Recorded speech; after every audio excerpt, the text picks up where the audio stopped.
No vamos a abrir a Mateo en esta mañana, vamos a abrir al libro de Proverbios. Les voy a decir esto, todos los pasajes van a estar en el PowerPoint, pero ¿por qué digo eso? Porque voy a estar yendo por un montón de proverbios, no vamos a quedarnos en ninguno específico. Entonces, si querés buscarlo, podés. Alguien ya dijo, tenés que buscarlo porque no sé si el pastor puso el proverbio correcto y de la forma correcta. Y entonces es verdad eso. Siempre hay que mirar la Biblia si es así o no. Y si hay un error, puede ser que sea un error humano, ¿no es cierto? Y sería un horror también. Pero entonces, no les animo a guardar la Biblia. Si quieren seguirlo, pueden en la Biblia. Y si no, va a estar en el PowerPoint. Pero lo que queremos ver en esta mañana, pensando en el Día del Padre, son lecciones importantes de un padre sabio. Antes de empezar con eso, estaba mirando algunas definiciones o una definición del Día del Padre y le preguntaron a un chico qué pensaba, un pequeño niño, y dijo, bueno, el Día del Padre es igual al Día de la Madre. Lo único que no gastás tanto dinero en un regalo. Esa es la única diferencia, gastás menos en el Padre, que es verdad, ¿no? Normalmente es así. Alguien dijo, un padre es alguien que lleva fotos en el lugar donde antes tenía dinero, en su billetera, ¿no es cierto? Que algunos padres ya ni llevan billetera, ni fotos, ni plata, pero lleva fotos ahora en el lugar donde estaba tu dinero. Estaba mirando una historia, o alguien que escribió, era una madre soltera que crió a su hijo, y siempre trató de enseñarle al hijo cómo, o sea, las cosas que hacía el rol del padre, ¿no es cierto? Porque no tenía un padre en casa. Pero realmente ella no entendía bien el rol del padre. Entonces empezaron a observar otras familias. Y esto es lo que observó del padre. Dice, por lo que yo puedo observar, el padre es esa persona que cuando empieza a llover busca el auto, trae el auto a la puerta y él es el único que se moja para proteger a toda la otra gente de la lluvia. Que normalmente es así. Algunos dicen que los padres casi nunca están en las fotos familiares porque son las personas que están sacando la foto. El padre está encargado de tener nafta en el auto o tener el auto listo para arrancar. El padre, no tenemos esto acá, pero el padre es el que no tiene miedo de entrar al sótano, ¿no es cierto? Normalmente el único de la familia que no tiene miedo de entrar. Y el padre es el que normalmente corta el pasto. También observaba esto, observaba que los hijos muchas veces adoran al padre y se preguntaba por qué, porque el padre casi nunca les da de comer, el padre nunca cambia los pañales que están llenos, ¿no es cierto? Y eso creo que es universal, vamos a decirlo así, probablemente cambiamos 1 o 2 pañales, pero normalmente yo llamaba a Romina, ¿no? Una vez después de que nació Emily, tenía 3 semanas creo, y Romina estaba como, quiero salir de casa, quiero ir a comprar. Salió, y fueron menos de 5 minutos, y Emily decidió que era un buen momento para que yo tenga que cambiar un pañal. Entonces yo llamé a Romina, le digo, ¿estás muy lejos? Y me dice, y ya estoy acá. ¿Y vas a tardar mucho? Cambié el primer pañal, ¿no es cierto? Pero bueno, no somos conocidos por ser las personas que cambian el pañal. Muy pocas veces le limpiamos las narices. Pero notaba también que a veces juegan deporte con ellos. Una de las cosas que le gustaban a los chicos es que el papá podía tirar a los hijos más arriba que su cabeza, ¿no? La madre normalmente está como, tenés cuidado, y el hombre está como, bueno, y lo tiramos lo más alto. Y tratamos de agarrarlo también a los chicos cuando caen, ¿no? Normalmente el padre está contento cuando sus hijos pasan de ir en una bici con las rueditas, sacar las rueditas, y está allí ayudándolo, y normalmente está allí cuando se matan en el medio del camino, cuando están aprendiendo. También se dice que los hijos observan a sus padres, aprenden de sus padres cómo tratar con adversidad y dificultades en la vida. Bueno o malo, si vos no sabés manejar adversidad, los niños van a aprender de una manera incorrecta, pero miran eso, cómo vos manejás adversidad, cómo manejás el enojo, cómo manejás los momentos quizás de fracaso o debilidad, y cómo manejás los momentos de éxito, y los niños observan eso. Entonces, lo que resume esta mujer que escribió esto, dice, un padre tiene el potencial para ser una fuerza poderosa en la vida del niño. Ahora, esta persona no era una creyente, no es una familia creyente esto es de un punto de vista secular. Y si es importante, todas estas cosas son importantes para la vida del niño, cuánto más importante es tener como creyente, ser el padre y enseñarle las cosas de Dios. Y Dios nos ha dado un libro, que es el libro de Proverbios, y ese libro nos ha dado, y es un manual de instrucción realmente de un padre sabio a su hijo. Ahora, antes de seguir con esto es para los padres, pero el mensaje no es específicamente para los padres. Todos podemos sacar verdades y cosas que debemos aplicar a nuestra vida. También les digo esto, podría haber hecho 80 lecciones que vamos a aprender hoy. Vamos a mirar 6 nomás, ¿no es cierto? Y les animo a mirar el libro de Proverbios. Pero les muestro por qué es un manual para los padres al hijo. Nos dice en varios lugares. Proverbios 1:8 dice: oye, hijo mío, la instrucción de tu padre, y no abandones la enseñanza de tu madre. Salomón está escribiendo aquí en Proverbios, y él está enseñando la sabiduría que él ha aprendido de la vida y de seguir a Dios, y está enseñando eso a su hijo David. Y dice: oye la instrucción de tu padre. En Proverbios 2:1 dice: hijo mío, si recibes mis palabras y atesoras mis mandamientos dentro de ti. La palabra ahí recibir es la idea de escuchar y de aplicar esas verdades que te comparte en su vida.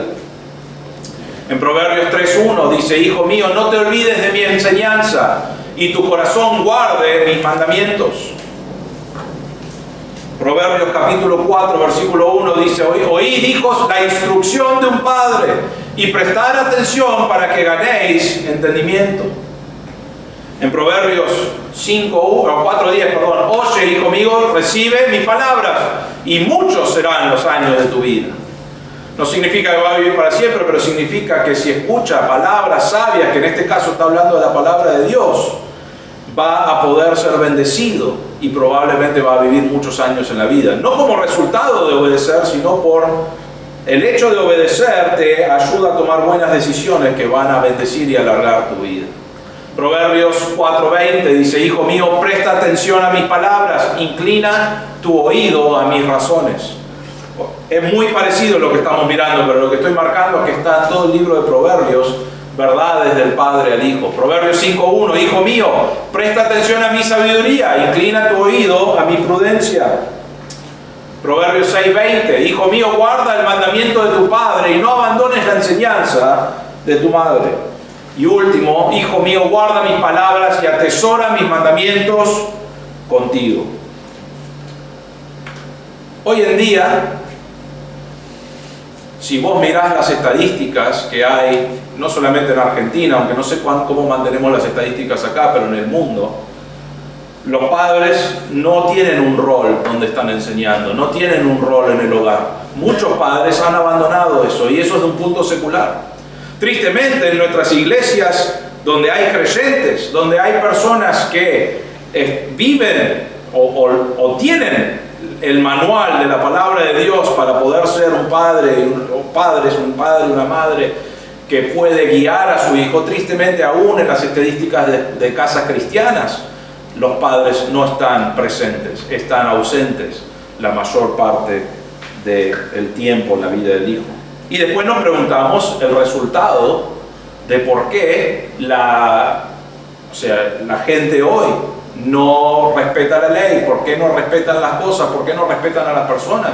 Y realmente en muchos de los casos vuelven a que el padre estaba faltante en su casa, que no les enseñaba la palabra de Dios. Entonces, lo que queremos ver hoy, el trabajo principal del padre no es sacar la basura. El trabajo principal del padre se puede decir que aún no es traer el sostén de la familia. Es una gran parte, pero no es el trabajo principal. El trabajo principal del padre no es arreglar lo que se rompió. El trabajo principal de un padre es de enseñar cómo vivir a su hijo de acuerdo a la palabra de Dios. Ahora, Proverbios lo va a resumir en una palabra, y esa es la palabra sabiduría. Y cuando hablamos de sabiduría, lo que estamos diciendo es, ¿no? Para ser sabio, de acuerdo a lo que Dios dice, es buscar, enseñar a mis hijos la palabra de Dios para que ellos puedan ser sabios, de acuerdo a la palabra de Dios. Entonces, ese es el rol principal de los padres. Ahora, quizás decís, bueno, yo no soy un padre, o quizás decís, yo ya soy un abuelo. Bueno, lo interesante de eso es que no cambia, o sea, ya quizás decís, bueno, mis hijos ya me mandé macanas, o ya no hice lo que debía hacer, o quizás hice lo que debía hacer, y si es así, gloria a Dios. Pero eso no cambia, que vos podés tener un rol todavía en su vida de alguna manera, como abuelo, y también podés enseñarle a los nietos. Entonces, no importa en qué lugar de ese rubro estás, o de eso familiar, la idea de lo que vamos a ver es que sigue siendo importante que la próxima generación y la próxima aprendan de la sabiduría que está en la palabra de Dios. Y eso es el rol principal que Dios nos da a los padres. Entonces, queremos ver 6 cosas en cuanto a la sabiduría. Número 1, como padre, yo quiero enseñarle a mis hijos, una de las primeras cosas que debo enseñarles es que debe aprender a temer a Dios. Debe aprender a temer a Dios. Proverbios 1:7 dice, el temor del Señor es el principio de la sabiduría.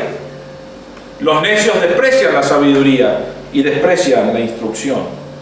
Como ya dije, la palabra de Dios es el que nos da la sabiduría, pero acá Salomón está diciendo, antes de tener la sabiduría necesitas aprender el temor del Señor. Eso es lo primero, es lo básico. Necesitas temer a Dios para poder comprender, para poder tener la actitud correcta, para aprender la sabiduría de Dios. Y como padres es muy importante que nosotros seamos ejemplos de lo que significa temer a Dios. En nuestras acciones, en nuestras decisiones, en la forma que enseñamos a los hijos, debemos tener primero temor a Dios para poder comprender la sabiduría y también mostrar el temor a Dios a nuestros hijos. Ahora, ¿qué significa el temor a Dios? Perdón, un versículo más, Proverbios 9:10. Es lo mismo, pero al revés. Dice, el principio de la sabiduría es el temor del Señor y el conocimiento del Santo es inteligencia. Entonces, todo comienza con temer a Dios. ¿Qué significa temer a Dios? Vamos a ver 2 cosas. Número 1, respeto hacia Dios y su grandeza. Y realmente se podría decir así, es reverencia hacia Dios y su grandeza. Lo primero para poder entender el temor al Señor, y parte de eso es decir, ¿cómo es Dios? Es entender quién es Dios, cómo es Dios. Porque si yo no entiendo quién es Dios, entonces ¿por qué voy a temerle? ¿Por qué voy a respetarlo? ¿Por qué voy a mostrar reverencia hacia Dios?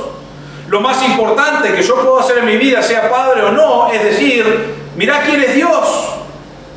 Mirábamos hace una semana cuando hablábamos que Dios perdona el pecado. Una de las cosas que marcaba es que cuanto más conoces a Dios, más te das cuenta de tu propio pecado. Porque decís, Dios es santo, y cuanto más entendés quién es Él, más te afecta a vos y produce un cambio en tu vida. Entonces, no vas a ser una persona sabia si no te das cuenta primero de quién es Dios. Necesitamos saber quién es y su grandeza para poder aprenderlo, temerle y enseñarle a nuestros hijos. Por ejemplo, la Biblia dice que Dios es todopoderoso. Sabemos eso, pero ¿lo pensamos realmente? No es un todopoderoso como las películas marcan a un todopoderoso que tiene una debilidad. Es un todopoderoso, es poder, tiene todo el poder. Dios es santo, sin mancha, sin un solo pecado, y es más, no puede estar en la presencia de pecado. Dios es omnisciente. Él sabe todo de tu corazón, de tu mente, lo que pensás. Muchas personas como creyentes venimos a la iglesia y muchas veces gente no sabe lo que estoy pasando y lo que estoy viviendo, ¿no es cierto? Y a veces tratamos de explicarle, a veces no, a veces tenemos vergüenza y decimos, no voy a explicar esta situación que estoy pasando, pero no saben. Pero Dios sabe todo. Él sabe lo que pensás. Él sabe todos los detalles de tu corazón y de tu mente. Él sabe todo. Y sabe todo antes que vos sepas lo que vas a hacer o cómo lo vas a hacer. Él sabe todo. ¿Por qué? Porque la Biblia nos dice que Él es un Dios omnisciente, que significa que sabe todas las cosas. Él es un Dios omnipresente. Él está presente en todos lados. Está en todos lados. Es un Dios inmutable, que significa que su naturaleza no cambia. Él no es alguien que te va a decir hoy una cosa y que mañana va a cambiar. Él es perfecto, inmutable, no cambia su naturaleza. Y es por eso que podemos confiar en Él. Él es justo, Él es misericordioso, Él es bueno, Él es lleno de amor, Él muestra su gracia, Él tiene misericordia, que creo que ya dije. Él es soberano, que significa que Dios está en control, no solamente de mi vida, sino que está en control de tu vida, de mi vida y de todas las vidas y todas las cosas que están sucediendo en todo lado del mundo. Él tiene el poder y el control sobre todas esas cosas. Él decide hoy que no sea, preparándose para lo que va a ser la eternidad, que sea como es. Él decide que es así, pero Él tiene el poder para cambiar todo en un instante, porque la Biblia nos dice que Él es soberano.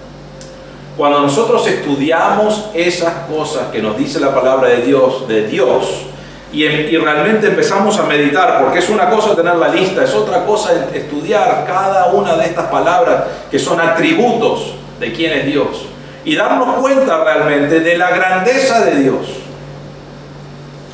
A veces nosotros hablamos de Dios y transformamos a Dios en algo más chico. Normalmente nuestras mentes lo transforman en algo más chico de lo que es. ¿Cómo sé eso? Porque decís, Dios es grande y Dios está en control de todo. Y decís, qué grande, eso es lo que leí, eso es lo que creo. Y después viene un problemita así chiquitito, donde decís, bueno, no tengo para apagar la luz. ¡Oh! ¿Y ahora qué vamos a hacer? ¿Qué significa eso? Creo que Dios es grande, está en control de todo. Él va a proveer de acuerdo a su voluntad. Y dice eso la palabra de Dios. Y yo creo eso hasta que viene el problema. Viene el problema y digo, oh, ¿y ahora? Y normalmente lo último que hacemos es ir en oración a Dios o basar nuestra confianza en Dios.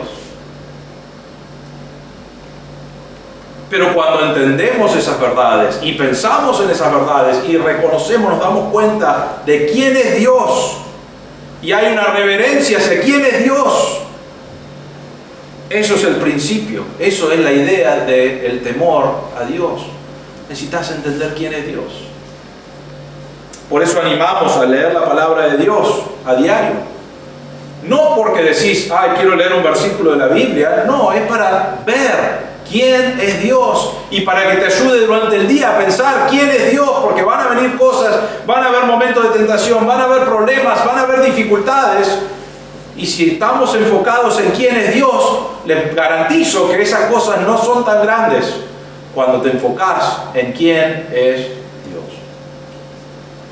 Pero lo primero cuando hablamos del temor a Dios es respeto hacia Dios y su grandeza. Lo segundo, una vez que entendemos quién es obediencia a Dios. Nuestros hijos y nosotros necesitamos aprender a obedecer a Dios. Proverbios 3, versículos 5 y 6 dice, confía en el Señor con todo tu corazón y no te apoyes en tu propio entendimiento, reconócelo en todos tus caminos y Él enderezará tus sendas. Acá tenemos varias cosas, pero ya mencioné esto, pero la primera palabra es la palabra confía. La palabra en el hebreo está hablando de una persona que está postrado delante de Dios. ¿Por qué? Porque se da cuenta de quién es Dios y cuando nos damos cuenta de quién es Dios, decimos, Dios, estoy postrado ante ti, de una manera de decir, confío en ti. Vienen problemas, pero yo sé que tú eres más grande que mis problemas. ¿Por qué? Porque estudiaste, aprendiste, conociste más a Dios y seguís creciendo en quién es Dios. Y cuando viene esa dificultad, esa tentación, esa lucha en tu vida, decís, esto es muy difícil para mí, pero mirá qué grande que es Dios. Y la palabra confía es, me postro en reverencia delante de Dios. ¿Viene un problema? Dios es más grande que mi problema. ¿Viene una tentación? Dios es más grande que mi tentación. Y Él me va a ayudar a salir de eso. No estamos diciendo que es fácil. Estamos diciendo que esto es un proceso en nuestra vida, que cuanto más conocemos a Dios, más fácil va a ser las luchas que tenemos. ¿Por qué? Porque vamos a, como dice el versículo, confiar en Dios. Y Él dice ahí, confía en el Señor con todo tu corazón. Vamos a ver esto más adelante, pero corazón no está hablando solamente de emociones, sino que en la vida judía realmente, la emoción, la mente, las emociones y todas esas cosas que cuando pensamos y todo, normalmente lo llamaban corazón, pero está hablando de las decisiones que tomamos con nuestra mente y también con nuestras emociones. Está diciendo, confía en el Señor con toda tu forma de pensar. Vienen las dificultades y como dije antes, normalmente decimos, ¿qué? Dios no, necesito tratar con este tema. Y después de que tratamos de hacer todo lo que pudimos, decimos, me olvidé de confiar en Dios. Y acá esta persona, el Salomón está diciendo, confía en el Señor con todo tu corazón. Segunda frase ahí dice, y no te apoyes en tu propio entendimiento. La palabra apoyar ahí es lo que significa, es que vos estás basando todas tus cosas en lo que vos pensás, en tu entendimiento. Hacemos esto todo el tiempo, ¿no? Dios dice, quiero que me obedezcas en este tema.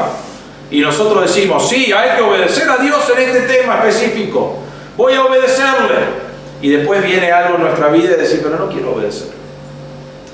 Porque yo estaba pensando en esto y realmente he escuchado esto, una persona que ha estado en pecado y dice, yo estoy en pecado, pero Dios es un Dios de amor. Y como es un Dios de amor, Él va a perdonar mi pecado. ¿No es cierto? ¿Es verdad eso? ¿Va a perdonar su pecado? Sí. Pero lo que está haciendo es, en su propio entendimiento de lo que significa esos versículos, está tomando decisiones basadas en lo que Él piensa y no lo que Dios piensa. Si bien Dios perdona el pecado, ¿Él qué quiere que hagamos? Que dejemos de pecar, ¿no es cierto? Entonces, Él quiere que le obedezcamos y dejemos de pecar. Y si nosotros decimos, bueno, pero ya estamos haciendo lo que este versículo dice. No te apoyes en tu propio entendimiento. Próxima frase, reconócelo en todos tus caminos y Él enderezará tus sendas. La idea de reconocerlo acá realmente es la palabra comunión. Es de darte cuenta de quién es Dios y estar a diario en la palabra de Dios, aprendiendo de quién es, aprendiendo de la grandeza de Él, aprendiendo de lo que Él quiere para tu vida. Y esa es la idea de la palabra reconocerlo. Y Él enderezará tus sendas. Ahora es interesante porque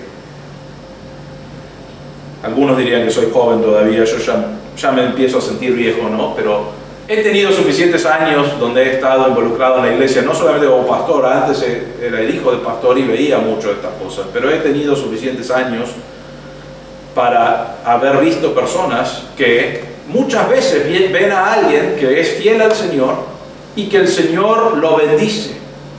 Y muchas veces puede ser que tiene una familia que ama a Dios, o puede ser que ha sido bendecido financieramente, no sabemos, diferentes cosas. Y esa persona dice, mirá, Dios lo ama a él, mirá cómo lo bendijo en gran manera. Y después mira su propia vida y dice, ¿por qué a mí Dios no me bendice así?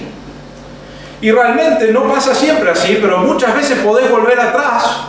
10 años atrás quizás las dos personas estaban en el mismo lugar y una persona decidió vivir para el Señor, obedecer al Señor y vivió obedeciendo al Señor. Y Dios lo bendijo. Y otra persona dice, yo quiero vivir para el Señor, muy difícil, yo quiero que Él enderece mis pasos. Y después dijo, pero no voy a dejar esta situación en mi vida porque esto me gusta. Y 10 años después o más tarde llega el momento y dice, ¿por qué Dios lo bendijo a él y no me bendijo a mí? Bueno, el resultado está acá en este versículo. Si vos confías en el Señor con todo tu corazón, al decir lo que estás diciendo es voy a obedecer al Señor. Voy a aprender la palabra del Señor porque no quiero apoyarme en mi propio entendimiento. Voy a reconocerlo teniendo una comunión con Él, aprendiendo quién es Él y obedeciendo su palabra. Y el resultado es, Él va a enderezar tus sendas. Él va a, no dice, Él va a proveer dinero como nunca viste antes. No dice, Él va a arreglar los problemas que tenés en tu casa. Él va a arreglar cualquier situación. Él va a arreglar, quizás tenés una enfermedad, Él lo va a sacar, te va a sanar. No es lo que dice. Dice, Él va a enderezar tus sendas. ¿Cómo las va a enderezar? De acuerdo a la palabra de Dios. Y vas a ser bendecido. A veces va a ser difícil. A veces vas a parecer para algunas personas un tonto. Pero el Señor va a enderezar tus pasos para que vos puedas vivir para Él y para que puedas glorificarle. Y Él va a bendecir en esa manera. Entonces, muchos quieren que Dios guíe su vida hasta que dice, dame eso, puede ser lo que sea, y lo frenan. Ahí lo frenan y dicen, bueno, no, hasta acá llegamos, Dios. Y muchos hacen eso. Pero Dios nos está diciendo que confiemos acá con todo nuestro corazón. Que todas nuestras decisiones, que todo lo que pensamos esté basado en lo que dice la palabra de Dios. No en lo que yo creo que dice la palabra de Dios o que quiero que diga la palabra de Dios. Hay muchas personas hoy, se ve en todos lados, muchas personas hoy que dicen, estoy pasando esta lucha o tengo este pecado y me gusta, ¿no? Voy a encontrar un versículo para que me diga que yo estoy bien en lo que hago. Y lo hacen. Sacan un versículo fuera de contexto y después se sienten bien porque pueden pecar y dicen, Dios está de mi lado, mirá. Y usan un versículo que no tiene nada que ver con ese tema. Pero existe eso, pasa eso, a veces lo hacemos nosotros también. Y Dios dice, confía en mí, confía con todo tu corazón, estudia la palabra de Dios, conoce quién es Dios y después obedece a Dios. Eso es el temor a Dios. La segunda cosa que queremos ver es que debemos cuidar nuestra mente. En Proverbios capítulo 3, versículo 3, dice, la misericordia y la verdad nunca se aparten de ti. Átalas a tu cuello, escríbelas en la tabla de tu corazón. Ya mencioné ahí que la palabra corazón es la idea de mente. Tiene emociones, pero normalmente hablaba de mente y corazón eran lo mismo en tomar decisiones, en tu forma de pensar. Y lo que está diciendo ahí es lo que ya miramos, pero la misericordia, la verdad que encontramos en la palabra de Dios, la verdad nunca se aparte de ti. Es más, Él dice, átalas a tu cuello, escríbelas en tu corazón.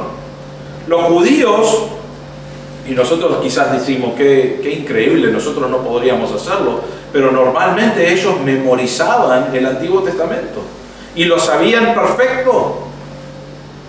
Y ellos lo memorizaban, lo tenían ahí, lo recitaban. Un montón de veces recitaban pasajes enteros en sus fiestas judías. ¿Por qué? Porque estaban mirando algo así como este versículo. La idea de atarlo a tu cuello es tenerlos ahí presentes todo el tiempo y después lo tenés en tu corazón. Y Salomón está diciendo, cuida tu mente. ¿Cómo lo vas a hacer? Por medio de tener la verdad siempre delante de ti. Hay personas que a veces dicen, bueno, yo no leo la palabra de Dios todos los días. Bueno, este versículo te dice que no se aparte de ti. Si vos no estás leyendo la Biblia todos los días, entonces no vas a, cuando viene un problema o viene una dificultad o viene una tentación, no vas a estar pensando en las cosas de Dios. No vas a tener eso en tu corazón. ¿Por qué? Porque no estás pasando tiempo en la palabra de Dios. El deseo de nuestro corazón para cuidar nuestra mente, para cuidar nuestro corazón, debe ser de conocer a Dios más.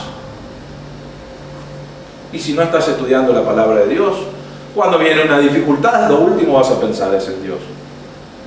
El Salomón está diciendo, cuida tu mente. Cuida tu mente. Ponelo en tu corazón. Pensá en Dios. Pensá en su misericordia. Pensá en su verdad. Tenelo siempre atento. Proverbios 4:23. Con toda diligencia guarda tu corazón. Y acá nos dice una cosa más, porque de él brotan los manantiales de la vida.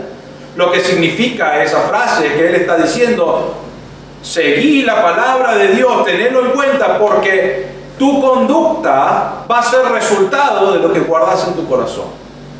En Mateo habíamos aprendido eso. Jesús hablaba a los líderes religiosos. Ellos hacían todas las cosas que tenían que hacer con sus mandamientos, pero su corazón estaba lejos. Y Jesús dice: ustedes ponen cosas en su corazón y salen a la luz la maldad, lo podrido que están espiritualmente. Y él lo que está diciendo es: hacerlo con diligencia, porque de ahí va a marcar tu conducta, tu forma de tomar decisiones, tu forma de enfrentar el pecado o no enfrentar el pecado. Proverbios 2:10: la sabiduría entrará en tu corazón y el conocimiento será grato a tu alma.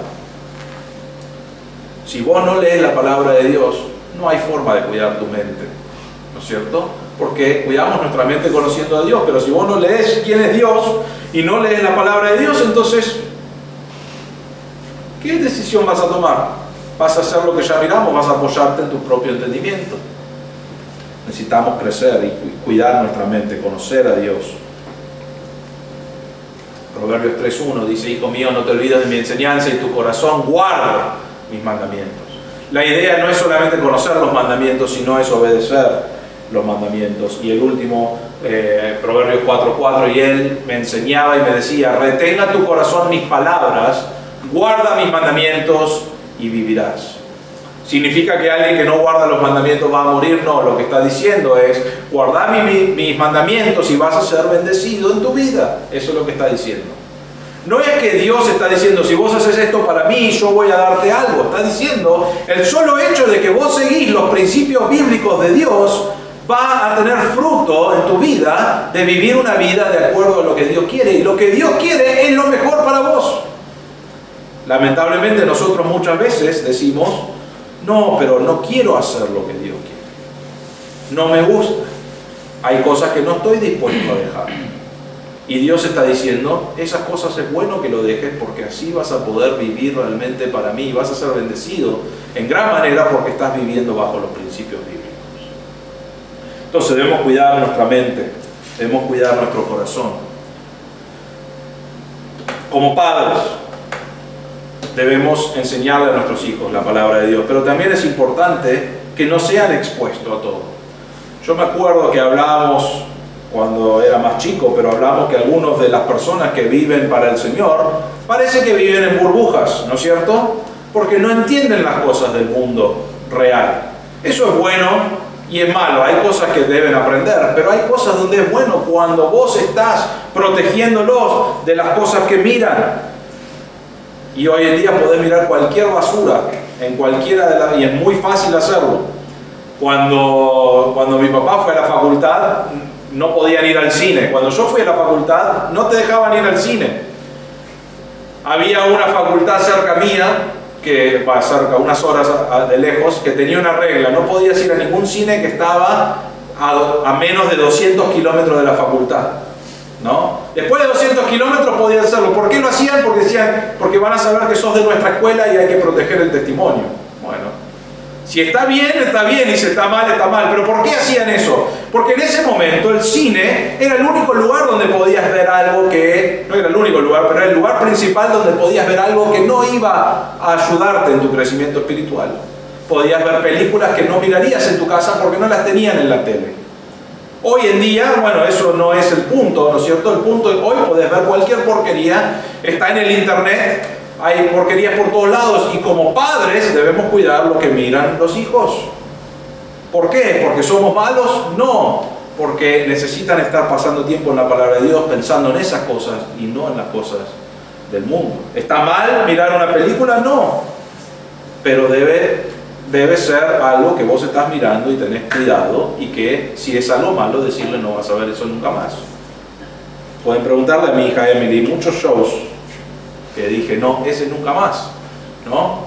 Y algunos para su bien, realmente todos para su bien, perdón. Algunos quizás porque al padre le molestaban, ya eran muy, no sé, no estoy diciendo eso, pero Es importante que como padres cuidemos su mente para que ellos puedan aprender la palabra de Dios y no la forma de pensar de este mundo. No se aplica solamente a lo que mirás en la tele, puede ser que estás yendo a una escuela que no es lo mejor.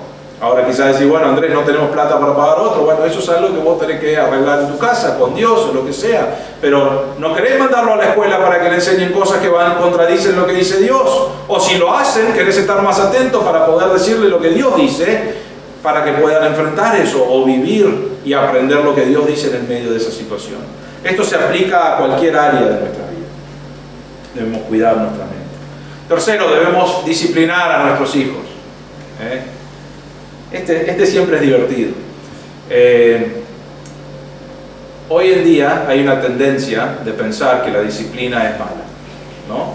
Es más, hoy en día, hace poco escuché a alguien que, y es verdad esto, vos vas al kiosco, el pibe dice quiero esto, y le decís no, no te voy a comprar eso, y empieza y hace gritos, se tira en el piso, y dice bueno, ¿cuántos querés? ¿No es cierto? Lo disciplinó con su no y después cambió de idea. Hay veces que, y es así, ¿no? Hoy en día. Y es más, hace años atrás, si le hubiese puesto un sopapo, todos hubiese estado menos mal que le pegó, el pibe merecía un sopapo. Y hoy en día lo tocas y te llaman a la policía, te llaman a cualquier persona porque hiciste algo incorrecto. Yo no estoy diciendo que debemos pegarle a nuestros hijos, estoy diciendo que disciplina, y la palabra de Dios va a mencionarlo, disciplina es bíblico. Es algo que Dios enseña, disciplina. No para maltratar a tus hijos, sino para corregirlos. Miren el pasaje, Proverbios 3, 11 y 12 dice, hijo mío, no rechaces la disciplina del Señor, ni aborrezcas su reprensión. Porque el Señor a quien ama, reprende, como un padre al hijo en quien se deleita. Un padre que ama verdaderamente a su hijo, según la palabra de Dios, va a disciplinar a su hijo. No significa que tenés que pegarle siempre, puede haber diferentes cosas de disciplina, pero disciplinás con el propósito de que aprenda a que lo que está bien y lo que está mal.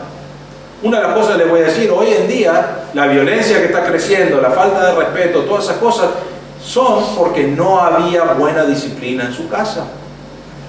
Y aún los creyentes a veces no disciplinan como deberían porque dicen, no, pobrecito, Dios enseña que debe haber disciplina. Y no solamente eso, Dios a veces disciplina al hermano, al hijo de él que está en pecado.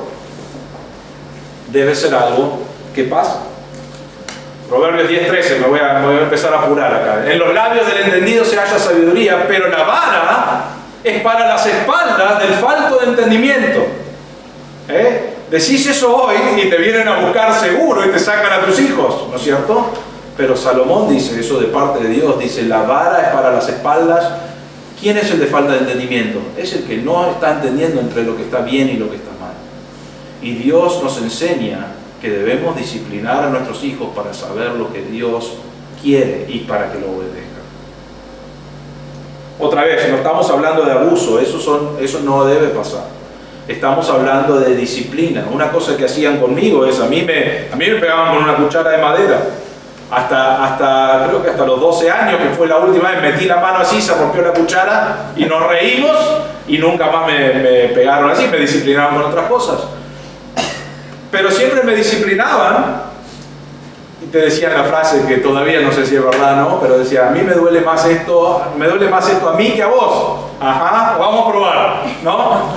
Pero no era eso lo que le dolía, eso lo entiendo como un padre. Lo que le dolía es que no quería nunca castigarme o disciplinarme, sino que lo hacía para que yo aprenda a tomar buenas decisiones en el futuro. Y una cosa que hacían es que después de disciplinarme se sentaban conmigo para explicar qué es lo que hice mal, que ya sabía lo que había hecho mal, para que entienda lo que hice mal y para que entienda cómo tendría que haber actuado y aprender de esa situación.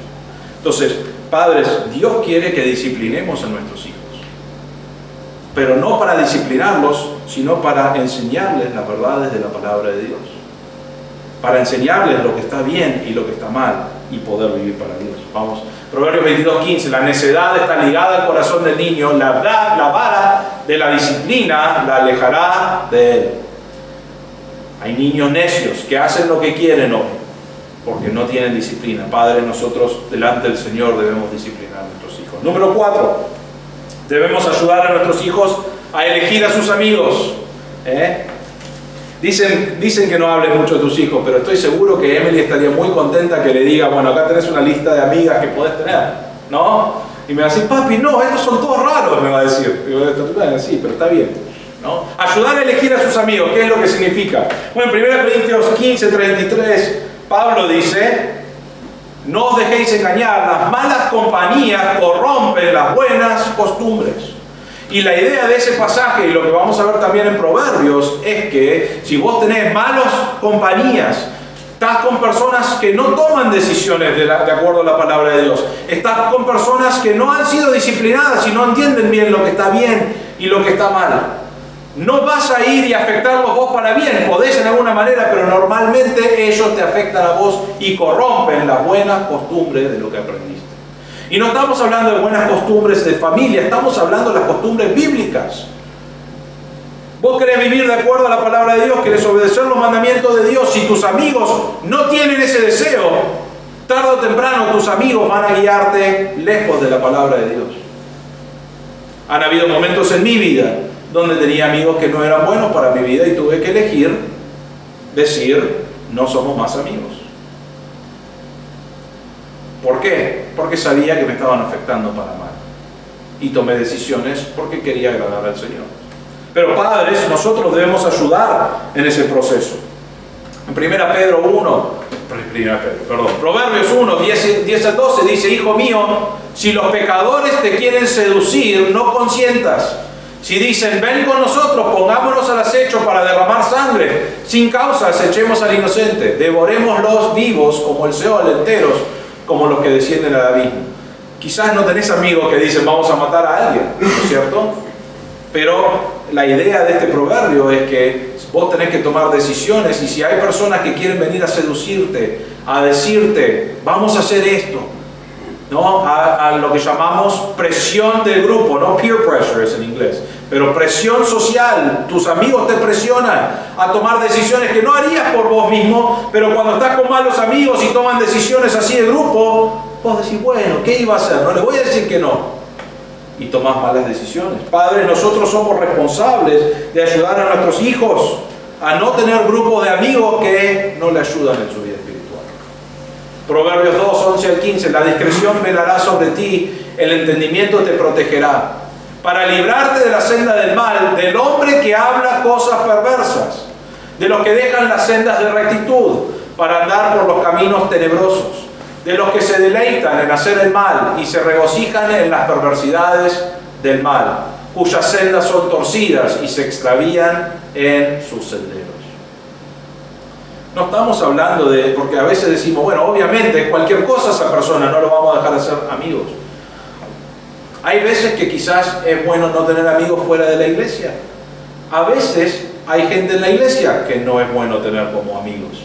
Porque si no están viviendo para el Señor, y si no tienen un deseo de amar a Dios, y si no tienen un deseo de crecer para Dios, entonces vos como padre necesitas ayudar a tus hijos a tomar decisiones que son para Dios, y realmente quizás a veces tiene que ver con amistades también. Y ayudás a que encuentren amigos que aman a Dios, que los puede ayudar. Proverbios 18:24, el hombre de muchos amigos se arruina, pero hay amigo más unido que un hermano. Acá tenemos algo interesante en el hebreo. Hay dos palabras que dicen amigos y amigo. La primera palabra amigos es ajev, y realmente es la idea de conocidos. Esa es la palabra. Es como amigos en Facebook, ¿no es cierto? Tenemos un montón de amigos en Facebook. Yo la mitad de la gente que tengo en Facebook no sé quién es, no tengo idea. Lo agregamos hace 15 años atrás y no tengo idea quién es. Y es más, a veces estoy como, Romina, ¿esto es alguien que conoces vos? Y me dice, no, yo pensé que era un amigo tuyo, porque tenemos el Facebook juntos. Y digo, bueno, está ahí, no sé quién es. Una vez saqué a alguien porque no sabíamos quién es, y me escribió a la semana y me dice, soy fulano de tal iglesia, viniste hace 20 años atrás, ¿no es cierto? Y no sé por qué me sacaste. Le dije, pues no sabía quién era. Pero bueno, te agrego otra vez, ¿no? No sé ni quién es ahora, si lo busco no sabría quién es. Pero la idea ahí de esa primera palabra es, podés tener muchos conocidos, Y no es necesariamente bueno tener conocidos, porque la idea de este versículo es que te influencian para diferentes lugares, y si vos tenés muchos amigos, querés quedar bien con todos. Pero hay amigo, y la idea ahí es la palabra, el primero era rea y el segundo es ajer en hebreo, y es la idea de un amigo amoroso, leal, honesto. Alguien que te va a ayudar a ser contable, alguien que te va a ayudar a crecer en tu vida. Entonces, el amigo de muchos compañeros, digamos, conocidos, y que quiere quedar bien con todos, eso va a arruinarlo. Pero el amigo que es unido, que va a ayudarlo, que desea lo mejor para tu vida, y va a poder ayudarlo en la palabra de Dios, eso es más unido que un hermano. Y Salomón está diciendo eso es muy importante. Entonces, padres, debemos ayudar a nuestros hijos a elegir a sus amigos. Número 5, debemos cuidar sus palabras. En el Proverbios 4:24 dice: aparta de ti la boca perversa y aleja de ti los labios falsos. Hay personas hoy mentirosas. Cada vez que hablan dice puras mentiras, ¿no? Debemos nosotros enseñar a nuestros hijos a hablar la verdad, a hablar palabras puras, verdaderas. Cuando era niño, llegaba a mi casa o estaba en mi casa, y si decía algo que era inapropiado, como una mala palabra, me decían: vení, Andrés, vení, vamos al baño, ¿no? Y me juntaban el jaboncito así, y dice: chupá el jabón, ¿eh? Y, eso porque dijiste una mala palabra. ¿Qué aprendí de eso? Aprendí que el jabón es bastante rico una vez que lo consumí mucho. No, aprendí a no decir malas palabras, ¿no es cierto? ¿Por qué? Porque mi mamá y mi papá les gustaba comprar jabón y no quería comer tanto. Pero aprendí eso porque me enseñaron eso para decir: no hables así, ¿no es cierto?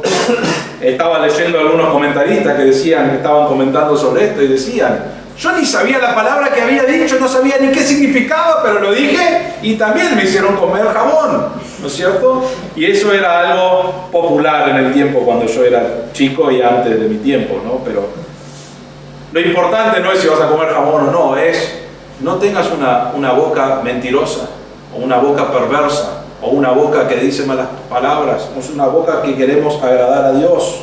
Proverbios 6:12 dice: la persona indigna, el hombre inicuo, es el que anda con boca perversa.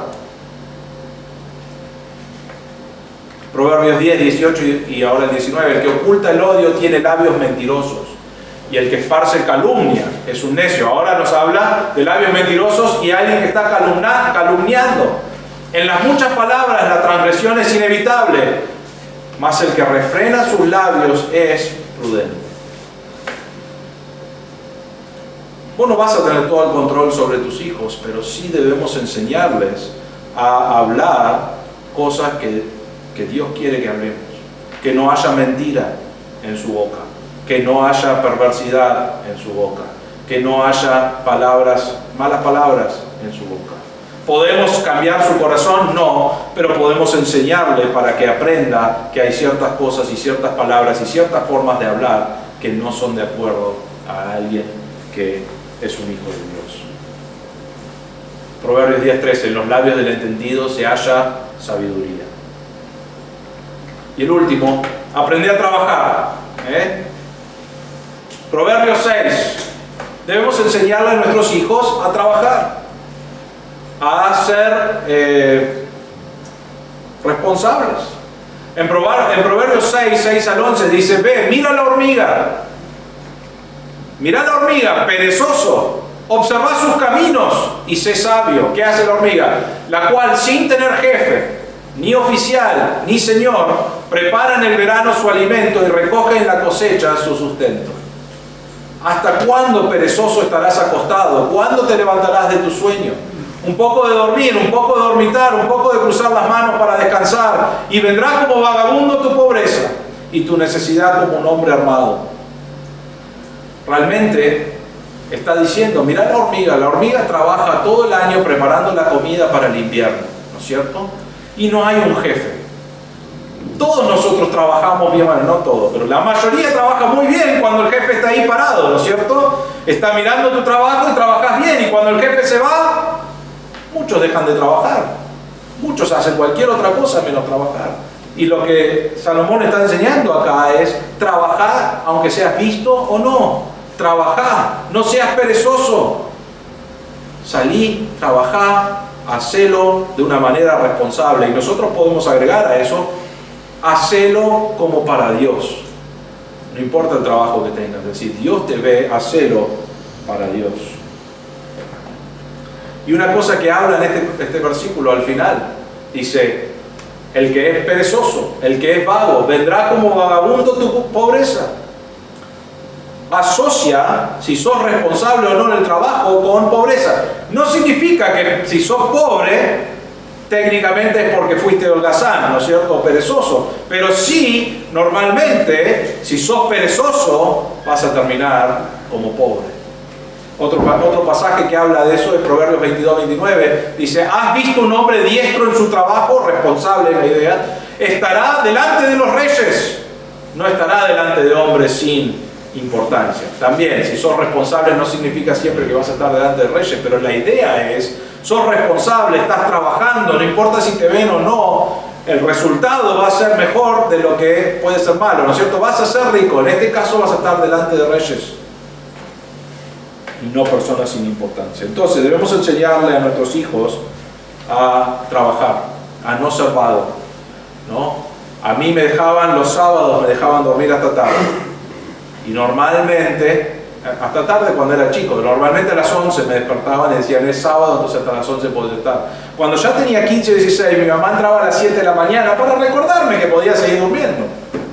Y me decía, Andrés, acordate que hoy es sábado, podés seguir durmiendo. Ya está. Lo hacía para ponerme contento. Quizás no están trabajando hoy, quizás están estudiando, pero deben aprender a estudiar, a trabajar, a poner fuerza y empeño, aun cuando nadie los está viendo. ¿Por qué? Porque Dios quiere a alguien responsable.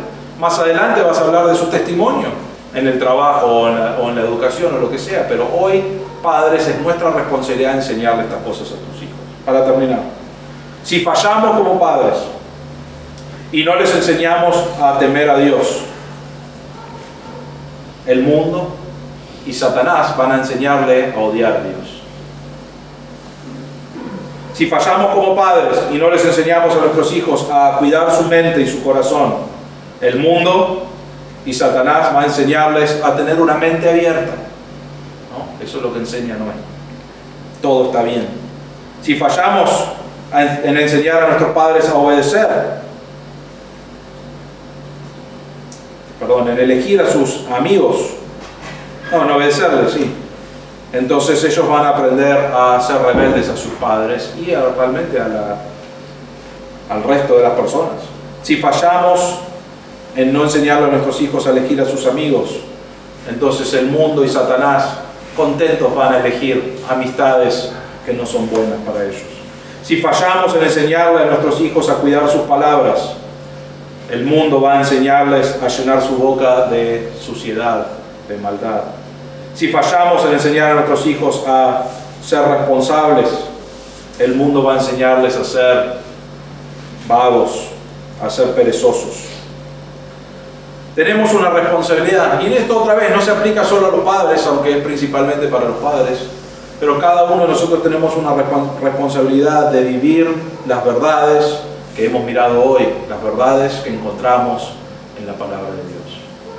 Entonces el desafío es aplicar estas lecciones importantes que nos da Dios por medio de Salomón en nuestras vidas y en la vida de nuestros hijos. Vamos a orar. Padre nuestro, te damos gracias por tu palabra, Señor. Te damos gracias por estas verdades que encontramos allí. Te damos gracias, Señor, porque en un mundo que no hay verdad y en un mundo que sigue su propia sabiduría, nosotros tenemos la verdad y tenemos tu sabiduría para poder aprender y entender y conocer y poder afrontar este mundo con sabiduría. Pedimos, Señor, porque no es suficiente tener la verdad. Pedimos que nos des un deseo de estudiar tu verdad, de aprender tu verdad, de crecer en nuestro conocimiento de quién eres y aplicar estas verdades a nuestra vida. Y pedimos, Señor, que obres en nuestro corazón para que podamos ser padres que enseñan a sus hijos, que les enseñan de tu palabra, que les enseñan a amarte a ti, que les enseñemos, Señor, cómo realmente vivir de acuerdo a ti y que te obedezcan en todo. Señor, pedimos que obres en cada una de nuestras vidas para que podamos darte gloria a ti. Pedimos todo esto en el nombre del Señor Jesús. Amén.